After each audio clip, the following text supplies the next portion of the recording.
ఈరోజు విష్ణువర్ధన్ రెడ్డిగా నన్ను గుర్తించి లక్ష్మీ మాధవ స్వామి గోరంట్ల టెంపుల్లో మొట్టమొదటిసారిగా పూజలు చేసినప్పుడు అక్కడ గోరంట్ల ప్రజలు ఘన స్వాగతం పలికి ఆరాధ్య కోడుమూరు మండలంలో అత్యధిక మెజార్టీ తెప్పిస్తారని ఆ భగవంతుడి కృపతో మీ ముందుకు ఈ రోజు రాగలిగారంటే అది కోడుమూరు నియోజకవర్గంలో ఉన్నటువంటి 4 మండలాల ప్రజలే కాకుండా ప్రత్యేకంగా కోడుమూరు నియోజకవర్గంలో ప్రతి గ్రామం నుంచి వచ్చినటువంటి యువకులైతేనేమి నాయకులైతేనేమి వాళ్ళు ఎన్నో సార్లు కూడా ఏ ఒక్క రూపాయి కూడా నాతో తీసుకోకుండా ఎన్నో సార్లు టికెట్ డిక్లేర్ అయిన తర్వాత మా ఇంటికి వచ్చి మాకు మద్దతు పలుకుతామన్నటువంటి వాళ్లకు నేను ప్రతి ఒక్కరికి మా గడప దొక్కినటువంటి వాళ్లకు నీకు మద్దతు పలుకుతామని చెప్పి ఇంటి దగ్గర నుంచి కూడా ఆశీర్వాదం ఇచ్చి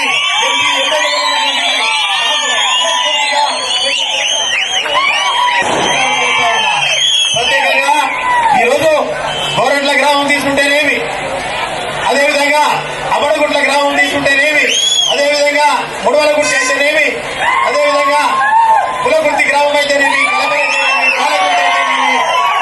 ఎర్రదొడ్డి జిల్లాబండ వల్కూరు గ్రామం అయితేనేమి, ఇక్కడ కూడా ప్రతి గ్రామం నుండి కూడా ప్రతి నాయకులు కూడా రావడం జరిగింది. స్టేజ్ పైన ఎంతో మంది నాయకులు ఉన్నారు. ఇక్కడ ఎంపీ అభ్యర్థిగా నాగరాజు గారు, సంజీవ్ కుమార్ గారు, అక్కడ కృష్ణారెడ్డి గారు ఉన్నారు. ఇక్కడ ముడవలగుర్తి విశ్వనాథ రెడ్డి గారు ఉన్నారు. ఇక్కడ స్టేజ్ పైన కూడా చాలా మంది గ్రామంలో అంతకుముందు కూడా అప్పటి గ్రామానికి తీసుకున్నటువంటి సర్పంచ్ గారు అయితే మీ కృష్ణారెడ్డి గారు అయితే మీరు చాలా మంది ఉన్నారు. ప్రతి ఒక్కరికి పేరు పేరున ఈ గ్రామంలో చెప్పుకుంటూ పోతే టైం లేదు కాబట్టి ప్రతి ఒక్కరికి నేను బానిసగా నేను కార్యకర్తగా పనిచేస్తున్నానే తప్ప కోడుమూరు నియోజకవర్గంలో నాకు ఎలాంటి పదవి కూడా ఈ రోజు వరకు లేదు. దయచేసి కోడుమూరు మండలంలో ఎన్నో సమస్యలు మిగిలిపోయినాయి. మళ్లీ ఎలక్షన్ల కల్లా కోడుమూరు మండలాన్ని దీన్ని ప్రత్యేకంగా ఎంపీ ఎమ్మెల్యే అండతో సంజీవ్ కుమార్ గారు వచ్చారు.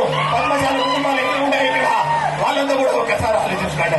ఇక్కడ సత్యనారాయణ గారు గతంలో ఎంతో పేరు తిరుగుబడి కలిగినటువంటి వ్యక్తి.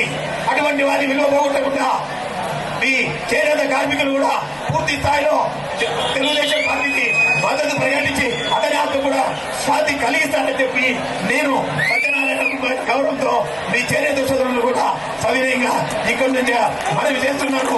మీ ఓటు కాకుండా తెలుగుదేశం పార్టీకి వేయాల్సింది. మీలను అన్యాయాన్ని జరిగినప్పుడే మా దృష్టికి రండి. మీ పక్షాన ఉంటారు కానీ ఎమ్మెల్యే ఎంపీల పక్షాన ఉండాలని చెప్పి ఇంటింటి దగ్గర మాకు మొక్కుతారా, మొక్కిన తర్వాతనే మీరు పనులు పోవాలి అని మీరు ఒక ఓటు వేసి ఆయన పాపాన్ని అలా తెచ్చుకోవద్దండి. మనకు చంద్రబాబు నాయుడు ముఖ్యమంత్రిగా రాకపోతే మనకి ఈ రోజు రాజధాని లేదు. రాజధాని లేకపోతే ఉద్యోగాలు రావు, ఉద్యోగాలు రావు. రాజధాని లేకపోతే పరిశ్రమలు రావు, పరిశ్రమలు రాకపోతే ఉద్యోగాలు రావు, ఉద్యోగాలు రాకపోతే పన్నుల భారం పెరుగుతుంది, పన్నుల భారం పెరిగిపోతే మన భవిష్యత్తు అంధకారమై నిత్యావసర సరుకులు పెరిగి కరెంటు బిల్లులు ఎంత పెరిగాయో ఒకసారి ఆలోచించండి.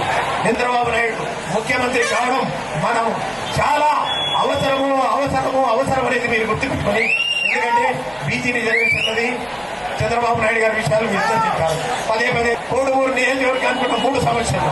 ఎందుకంటే కొల్లిగూరు దగ్గర నుంచి లక్ష్మీపురం వరకు 14 చెక్ డ్యాములు, తర్వాత కొత్తపల్లి చెరువు నిర్మాణానికి 4 లైన్ల పైప్ లైన్, ప్రత్యేకంగా ఇంటింటికి బలాయి పథకం ఉన్నా దీనికి 15 కోట్లు అయినా కానీ సుంకేశ్వర నుంచి కానీ లేకపోతే జీడీపీ నుంచి కానీ ప్రత్యేకంగా కోడుమూరు పట్టణానికి మాత్రం త్రాగినీటి సౌకర్యం కల్పిస్తామని చెప్పి హామీ తెలియజేసుకుంటున్నాను.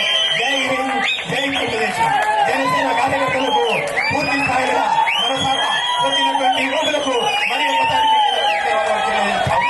అదేవిధంగా బీజేపీ కార్యకర్తలకు, అదేవిధంగా ఎంఆర్పీఎస్ ఈ రోజు మందకృష్ణ మాదిగ గారు బీజేపీ నరేంద్ర మోడీ గారికి మద్దతు ప్రకటించి ప్రతి హరిజన ఓటులో ఎంఆర్పీఎస్ వారు తెలుగుదేశం వేయాలని తీసుకున్న నిర్ణయాన్ని నేను ఎంతో అదేవిధంగా వాల్మీకి సోదరులు కూడా ఈ రోజు చంద్రబాబు నాయుడు తప్పకుండా వాల్మీకులకు వాళ్ళకు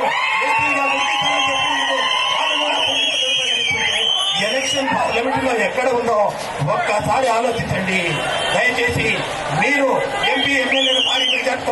గమనించండి. ఇక్కడ ఏ కక్షలు కార్పణ్యాలు లేవు, గ్రామాలలో గ్రూపులు లేవు, అందరూ ఐక్యమత్యంగా ఇక్కడ పైన ఉన్నారు. ఇక్కడ అవడుగుల కృష్ణ ఉన్నాడు, ఇక్కడ ఉన్నటువంటి సర్పంచ్ వాళ్ళ సురేష్ ఉన్నాడు, రెడ్డి గారు ఉన్నారు, దాని గురించి జనసేన నుంచి చేర్చినటువంటి వాళ్ళు ఉన్నారు. ఇక్కడ మల్లికార్జున గౌడ్ ఉన్నాడు, జనసేన నుంచి చేర్చినటువంటి రాంబాబు అయితేనేమి, ఆ సాగు భాష అయితేనేమి, పేరు చెప్పలేను కానీ చాలా మంది ఉన్నారు. కాబట్టి అందరికీ మరి ఒకసారి స్వామిజీ అర్థం చేస్తూ, మీకు నన్ను నమ్మండి, మీ కోరుకూరు నియోజకవర్గంలో ఏ అరాచక శక్తి